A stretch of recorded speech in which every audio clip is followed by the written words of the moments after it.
Fala galera do caminho do segundo ano, tudo bem? Como é que vocês estão? Espero que estejam bem, espero que estejam com saúde. Olha só, gente, é um assunto importantíssimo, em algum grau também difícil, né? Que é a dinâmica atmosférica, a diversidade climática e os impactos associados.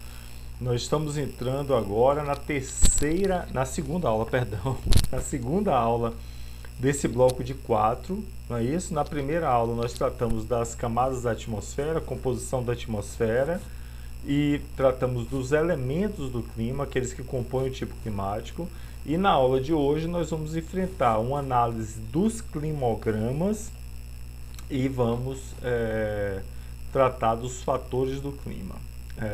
Só para que vocês acompanhem, então, na terceira aula da próxima semana, vamos falar de climas do Brasil e na última aula de problemas ambientais relacionados ao clima. Beleza? Esse é o tema, eu já falei para vocês na prova da SPSEC, é um tema muito habitual. São dois temas da geografia física que aparecem com muita frequência na prova da SPSEC. Primeiro, a relação dinâmica entre agentes internos e agentes externos, agentes formadores do relevo e agentes modeladores do relevo. E aí você entra em geologia, geomorfologia, então sempre cai uma questão com essa temática e sempre cai uma questão também tratando de clima, dinâmica climática, não é? Ah, professor, mas cartografia também sempre cai. Só que cartografia não é necessariamente desse conjunto da dinâmica natural, não é? É um outro rol de assuntos, de fato sempre aparece. Ambiental, da mesma forma. Ambiental tem um diálogo entre dinâmica natural e dinâmica humana, não é? Daqueles assuntos mais densos da geografia, da dita geografia física, certamente esses dois merecem muita atenção. E os dois nós enfrentamos agora nesse nosso curso do caminho do segundo ano, né? A dinâmica interna e dinâmica externa e agora a dinâmica atmosférica. Então fiquem atentos a isso. A prova de vocês que vai valer mesmo é no próximo ano, é isso? No terceiro ano. Mas me parece que essa preparação desde agora é absolutamente fundamental para a tua preparação para o concurso. Beleza?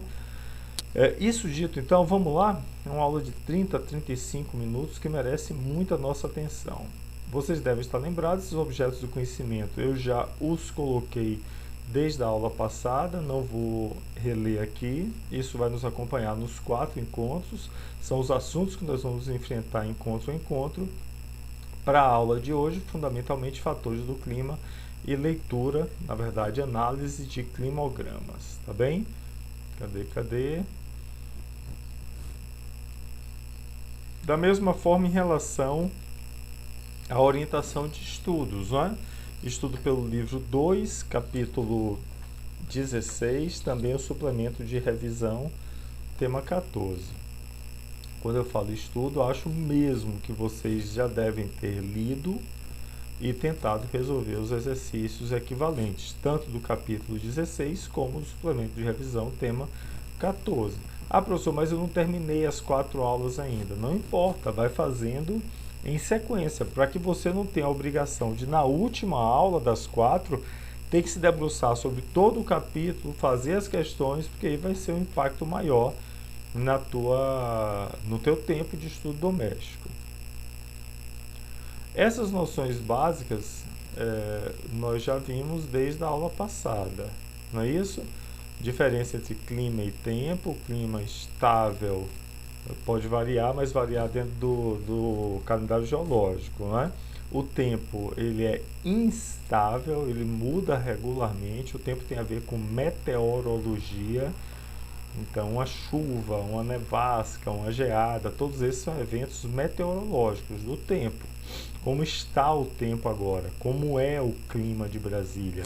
Essa é uma diferença básica, né? Quem estuda o clima é a climatologia, quem estuda o tempo é a meteorologia. Falamos das camadas da atmosfera, com forte destaque a troposfera, que é onde acontece a vida, porque tem maior concentração de gases, né? de oxigênio, fundamentalmente, a estratosfera com forte destaque a presença da camada de ozônio, e lá em cima, entre a termosfera e a exosfera, uma grande concentração de íons na chamada ionosfera, fundamental para as telecomunicações. A troposfera, além de concentrar a vida por conta da presença de oxigênio, é nela que acontecem fundamentalmente os eventos meteorológicos, ou seja, a formação de nuvens, por exemplo, de chuvas, de tempestades e por aí vai. Elementos do clima nós estudamos na aula passada, né? 3 elementos que são consensuais, temperatura, pressão e umidade, e 2 elementos que são decorrentes, eles decorrem da combinação desses elementos primeiros, né? Todos os autores colocam pressão, temperatura e umidade como elementos do clima. Alguns autores, inclusive, incluem ventos e precipitações. Por que nem todos os autores incluem ventos e precipitações, professor? Porque a precipitação, por exemplo, é uma combinação de umidade e temperatura. Os ventos, temperatura e pressão, né? Então, nem todos colocam esses últimos dois. E hoje o que nós vamos estudar são os fatores do clima. Vamos enfrentar cada um desses aqui na aula de hoje, é a nossa meta, mas antes disso preciso diferenciar com vocês. Qual é a diferença entre elementos e fatores do clima? Os elementos do clima são aqueles que compõem o tipo climático, dão nome a um tipo climático, não é? Quando você fala o clima de Brasília é tropical típico com verões úmidos e invernos secos. Eu estou falando dessa combinação aqui, temperatura, pressão, umidade, precipitações. Estou falando da composição a partir dos elementos. O que é que leva o clima de Brasília a ser assim? Aí você vai ver a combinação dos fatores. A latitude, sim. A altitude combina, sim. A continentalidade influencia, sim. Vegetação também. Então, os fatores são os condicionantes do espaço geográfico que interferem no funcionamento dos elementos do clima. O que a gente vai estudar hoje, cada fator isoladamente, é como que os fatores atuam isoladamente, mas na dinâmica dos espaços geográficos, você vai ver que nunca é um fator só que determina o tipo climático. Sempre é uma combinação de fatores que vai determinar o comportamento dos elementos. Beleza? Isso a gente vai ver com muito mais precisão, eles combinados, quando formos estudar climas do Brasil.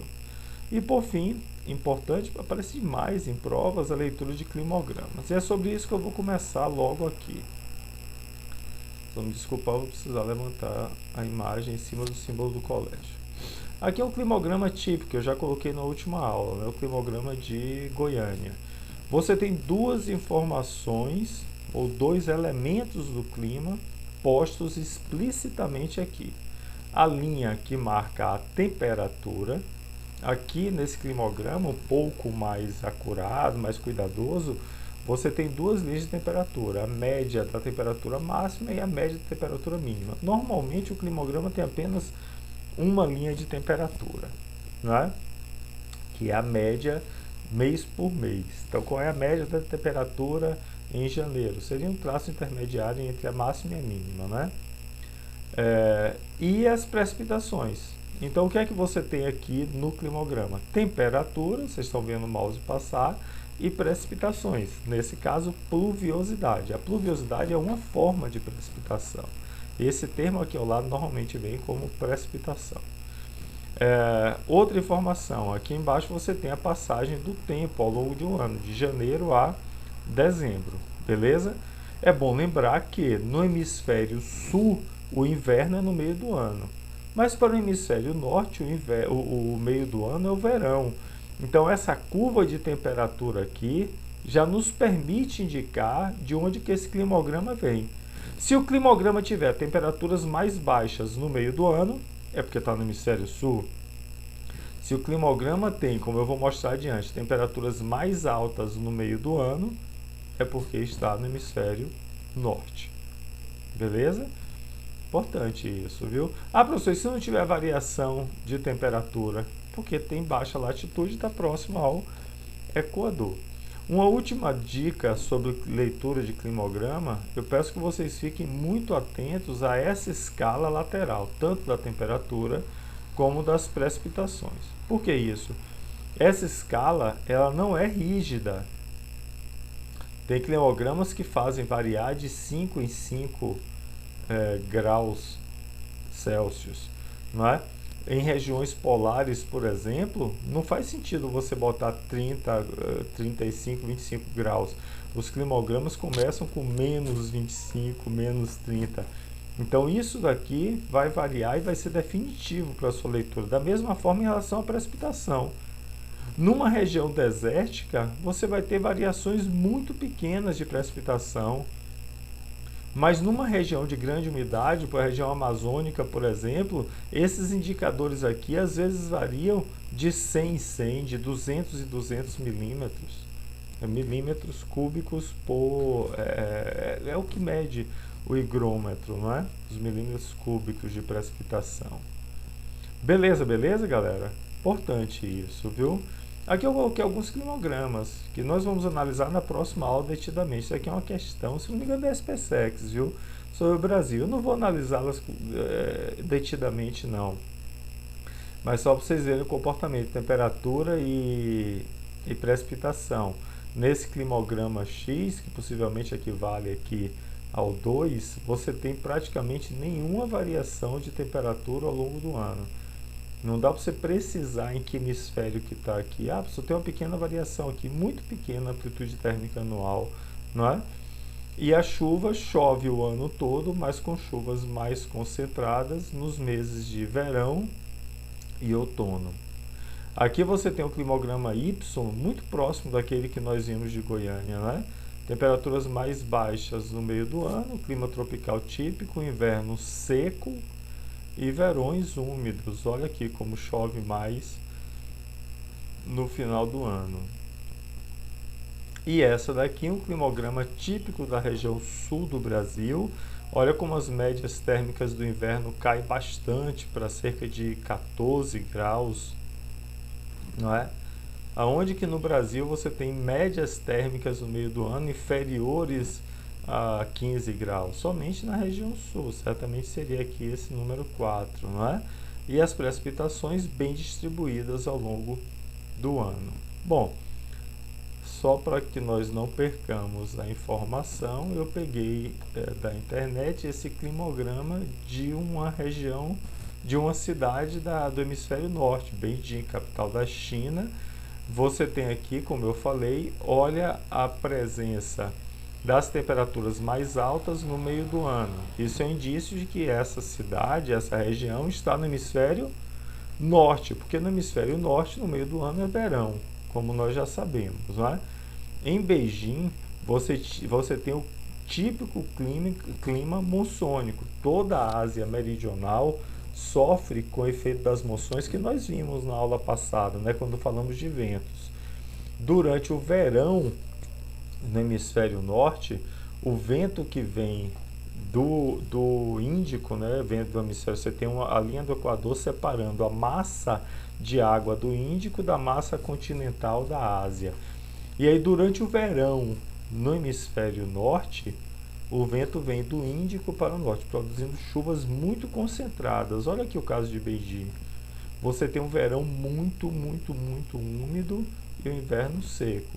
Se isso, de alguma forma, produz uma regularidade climática que é boa para a agricultura, por exemplo, por outro lado, do ponto de vista socioambiental, pode produzir severas catástrofes, como a que nós estamos acompanhando na mídia, vários alagamentos, desabamentos de terras, tanto na Índia como em Bangladesh, na própria China, né, eventos drásticos por conta dessa pluviosidade densamente concentrada nos meses do meio do ano. É o chamado clima monsônico, não é? Então, se você for pegar uma questão de prova e vir no meio do ano, no verão do hemisfério norte, uma chuva muito concentrada, pode cravar que é clima monsônico. Galera, isso feito, vamos então enfrentar aqui nesses próximos minutos uma conversa sobre os fatores do clima. Percebam vocês que eu vou colocar alguns textos, não é? Que são textos em resumo, isso aqui são fragmentos de livros, né, que eu coloquei. Eu recomendo fortemente que você faça a leitura, mas não me parece produtivo que eu faça a leitura aqui com vocês de cada um desses textos. Eu vou fazer a explicação então, você acompanha a explicação comigo e depois você volta ao slide e faz a leitura, como se fosse um complemento do estudo doméstico, não é? A altitude é a variação em relação ao nível do mar, não é? Junto ao nível do mar você tem altitude zero, e aí você vai variando a altitude. A altitude de Brasília, por exemplo, é cerca de 1.000 metros acima do nível do mar. Quanto mais alto for, menor a temperatura. Você vê isso explicitamente nesse vulcão Cotopaxi, próximo a Quito, no Equador, com cume nevado por causa da altitude. É muito curioso isso, porque esse vulcão está praticamente junto à linha do Equador, ou seja, é a região que recebe maior insolação anual. Todavia, você percebe que tem um cume nevado, e esse cume nevado é por conta da altitude. As maiores temperaturas vão aparecer nas mais baixas altitudes, né? Pela maior concentração de gases e retenção do calor, né? Você tem nas baixas altitudes, mas então, professor, eu posso dizer que altitude e temperatura são inversamente proporcionais. Pode sim, quanto mais alto for a região, quanto maior for a altitude, menor a temperatura. Isso não pode ser decorado, isso tem que ser entendido, tá bem? Olha aqui no Brasil uma situação de um clima tropical de altitude. Eu botei mais uma vez o climograma de Goiânia e o do clima tropical de altitude. Em Minas Gerais, você percebe que em relação à precipitação o comportamento é muito parecido, mas em relação à linha de temperatura, o fator altitude vai ser decisivo. As temperaturas médias, como vocês podem ver aqui no clima tropical de altitude, nos meses mais frios caem para abaixo de 14 graus. Ao passo que no clima tropical típico, os meses mais frios têm uma média de temperatura de 20 graus, como é o caso de Goiânia. É o fator do clima, a altitude, que interfere no comportamento dos elementos, né? Que você tem nesse mapa o clima tropical no Brasil, vocês estão vendo o mouse, clima tropical semiárido, e aqui o tropical de altitude, que pega ali a região serrana de do Rio de Janeiro, Minas Gerais, né? Parte de São Paulo e mesmo do Paraná. Continuando, um outro fator do clima muito importante é o fator latitude, né? A latitude é a variação em graus em relação ao Equador. Quanto mais próximo do Equador, maior a insolação, maior a temperatura. A latitude aumenta em direção aos polos, seja para o norte, seja para o sul. Professor, então eu posso dizer que a latitude também é inversamente proporcional à temperatura? Pode. Quanto menor a latitude, maior a temperatura.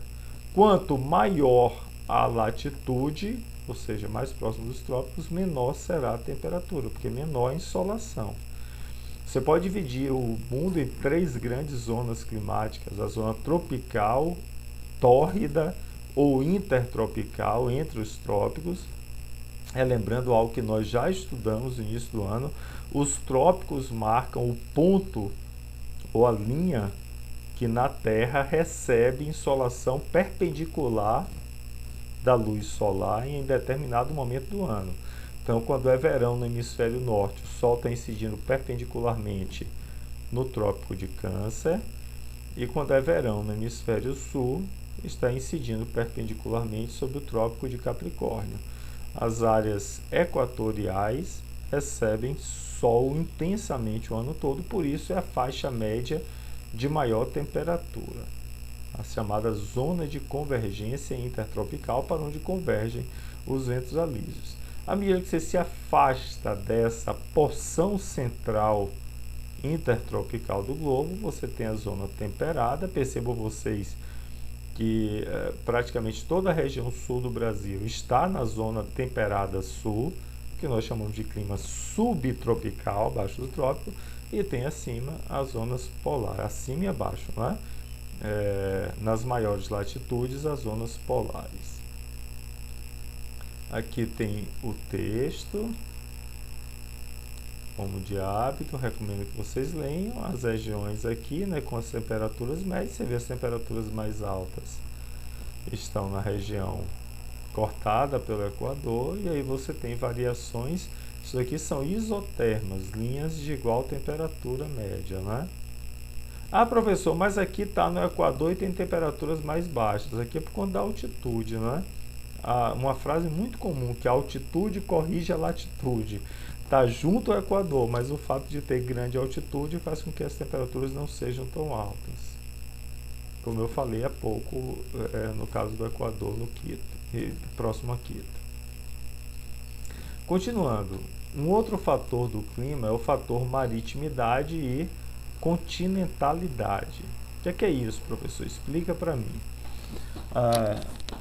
A proximidade do mar, ou seja, o efeito maritimidade, faz com que você tenha pequena amplitude térmica, tanto diária como anual. O mar age como isolante térmico, porque ele retém temperatura e libera lentamente.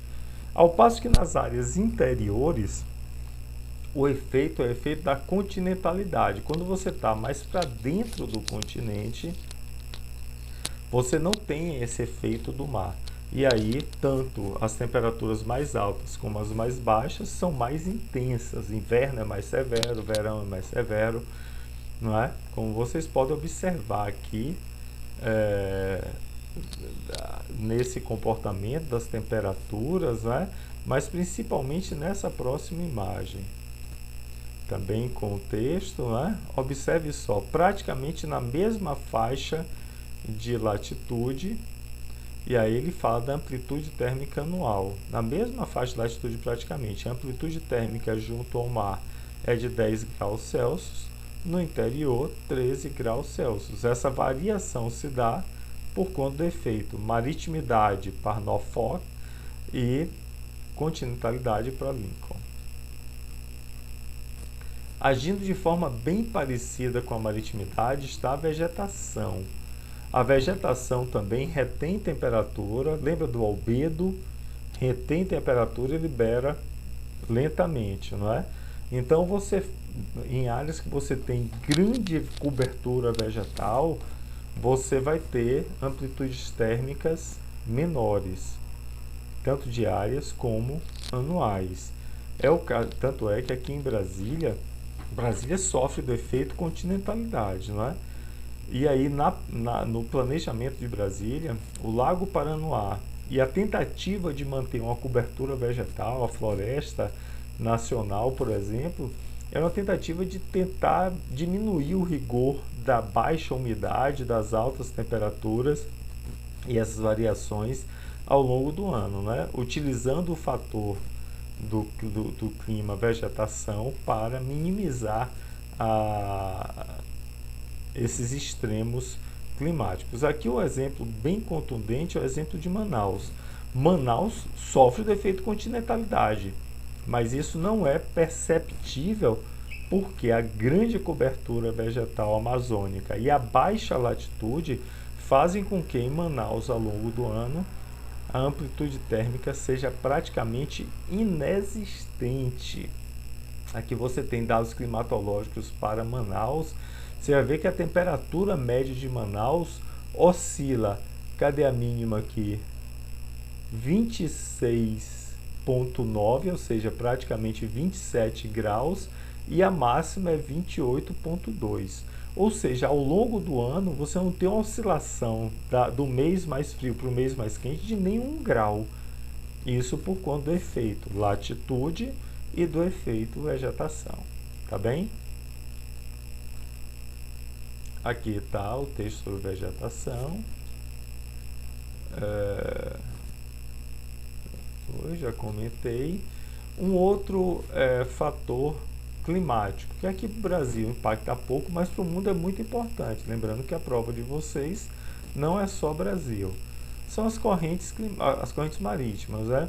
No Brasil você tem a corrente equatorial e a corrente brasileira. E cá no sul do Brasil, uma corrente fria, a corrente das Falklands, que vai fazer com que a temperatura das águas nos estados do sul do Brasil e mesmo chegando aqui em São Paulo e Rio de Janeiro, a temperatura seja bem fria.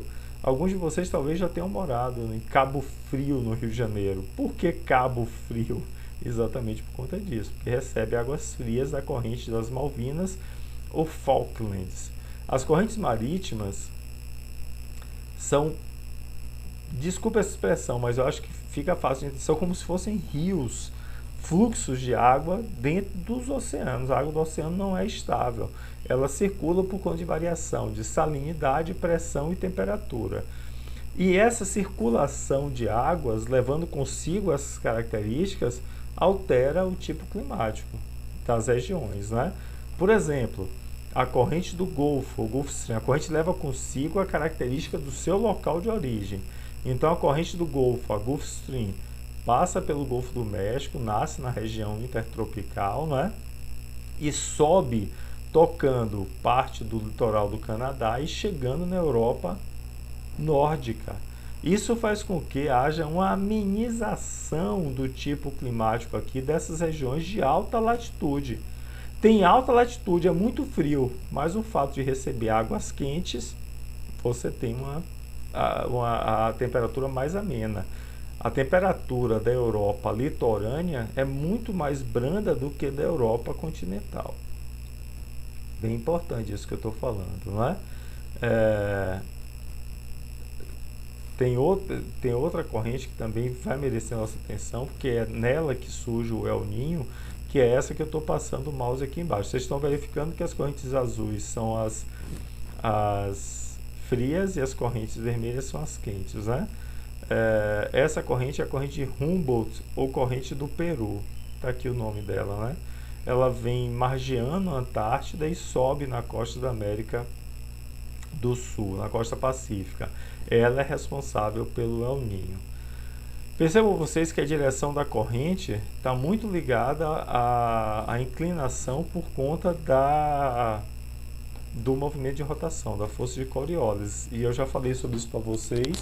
O movimento de rotação ele interfere tanto no movimento das águas como nos ventos, tá bem? Galera, sobre correntes marítimas, eu preciso dar uma informação para vocês.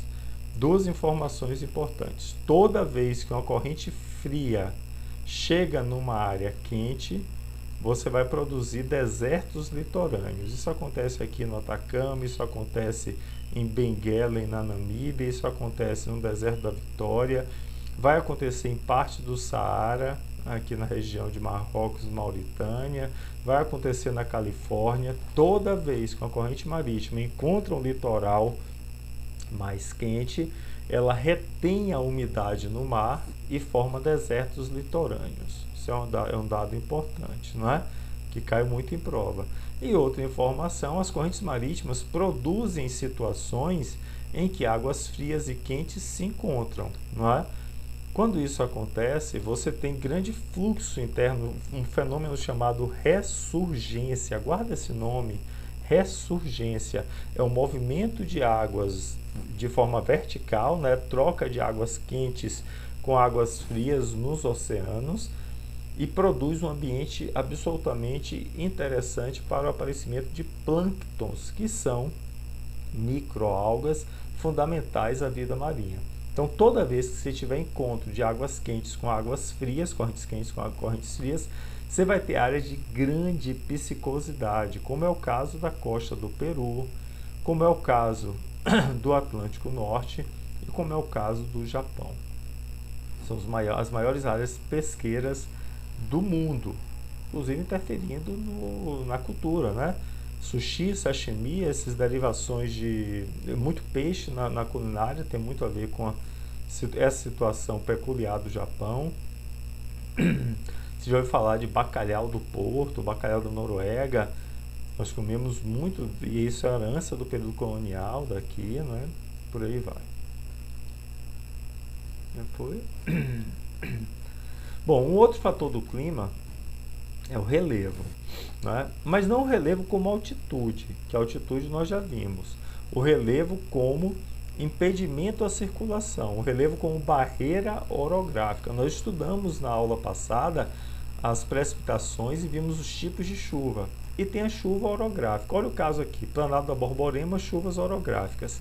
O vento úmido vem do oceano, nesse caso, ventos alísios de sudeste, empurrados pela massa tropical atlântica, produzem, quando eles encontram maior altitude com menor temperatura, eles produzem a precipitação, chamada chuvas orográficas, aqui no Nordeste brasileiro, formando as regiões de brejos do Agreste, temperaturas mais baixas, né? Tem uma cidade, por exemplo, Garanhuns, que se chama Suíça Brasileira. Olha que loucura, no meio, quase que no sertão, não é? E logo depois do levantamento do relevo, o vento que passa é o vento seco, sendo um dos fatores causadores da seca do Nordeste brasileiro. Não é o único, mas o relevo é um fator climático determinante na baixa umidade do sertão nordestino. Beleza? Deixa eu falar de dois nomezinhos que não aparecem aqui. Se for possível, gostaria que você anotasse. Se bem que está no desenho da aula passada, né? Essa região que recebe umidade é chamada região a barlavento, é um impedimento ao vento úmido, né? E a região que recebe o vento seco é a região a sotavento. Beleza? Acho que vai aparecer aqui. Beleza, apareceu.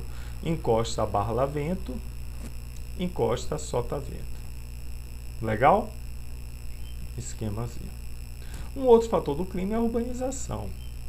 Eu não estou falando do modo de vida urbano, não. Eu estou falando da urbanização enquanto coisa física. Você alterou o clima dessa região quando você tirou vegetação e botou esse mar de concreto. O caso de São Paulo é evidente, mas pode ser para várias outras regiões, produzindo efeitos, por exemplo, como a ilha de calor que nós vamos estudar na última aula desse bloco, né? Então, em áreas densamente urbanizadas, você altera a dinâmica natural a partir da ação antrópica e essa alteração produz efeitos no clima local. Eu não posso dizer que a urbanização altera o clima global. O modo de vida urbana pode alterar, mas é outra coisa. Mas a urbanização, enquanto coisa física, altera aquela área na qual o espaço foi densamente artificializado. Olha aqui a formação de ilhas de calor a partir de São Paulo. As áreas mais densamente urbanizadas são áreas mais quentes. Não é? Como vocês podem perceber, sobre ilhas de calor a gente vai ter chance de estudar adiante. E aí, finalizando, as massas de ar. Sobre as massas de ar, eu vou comentar e estudar com vocês mais detidamente na próxima aula, que nós vamos analisar essas 5 massas que atuam no território brasileiro. Do ponto de vista teórico, eu quero que você saiba agora, para finalizar esse pacote dos fatores, né, que as massas de ar, ou chamados sistemas atmosféricos, pode botar aí que pode aparecer das duas formas, né, ou massas de ar ou sistemas atmosféricos, são volumes de ar, de vento, que circulam com regularidade anual pelos espaços do mundo. É como se fosse a corrente marítima, mas aí eu não estou falando do mar, estou falando da atmosfera, né? Assim como as correntes marítimas, as massas de ar levam consigo características do seu local de origem. Então, por exemplo, a massa polar atlântica nasce no oceano, na região da Patagônia Argentina, é fria, não é? Mas é atlântica, se nasce no oceano é úmida. Tropical atlântica, quente e úmida. Equatorial atlântica, quente e úmida.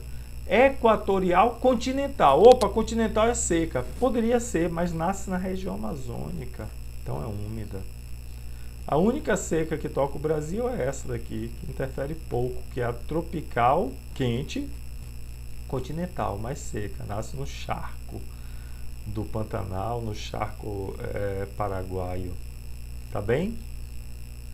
Aqui você tem a atuação das massas de ar no Brasil, mas sobre essas massas de ar, repito, nós iremos ver mais detidamente na próxima aula a atuação e a característica de cada uma delas. Eu vou trazer de volta esse gráfico. E aí, porque a massa de ar é fundamental, que desculpa a repetição, ela é decisiva na dinâmica atmosférica, né? A gente ouve isso direto, nas previsões meteorológicas. Frente fria se aproxima do litoral gaúcho. Pronto, você sabe que vai ter frio, chuva, é a massa de ar que está se movimentando.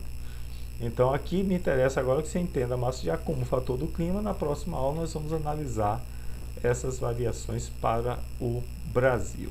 Eu fecho a aula aqui falando então desses dois termos ligados à circulação atmosférica, aos fatores do clima e determinantes no tipo climático brasileiro, que é o ZCIT e ZCAS. ZCIT, Zona de Convergência Intertropical, para onde convergem os alísios, criando junto à faixa do Equador, em todo o mundo, não é só no Brasil não, junto à faixa do Equador, uma região constante de umidade, como vocês podem ver aqui no Atlântico Norte, ZCIT, não é?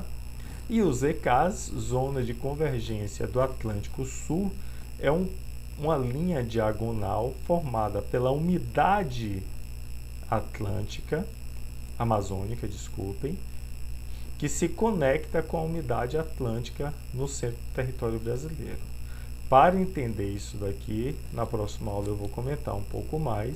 É fundamental que nós saibamos o que são os chamados rios voadores, que é a umidade amazônica que vai desaguar no centro do território brasileiro no nosso verão. O nosso verão aqui em Brasília é úmido, e não é por um acaso, é por conta desses rios voadores.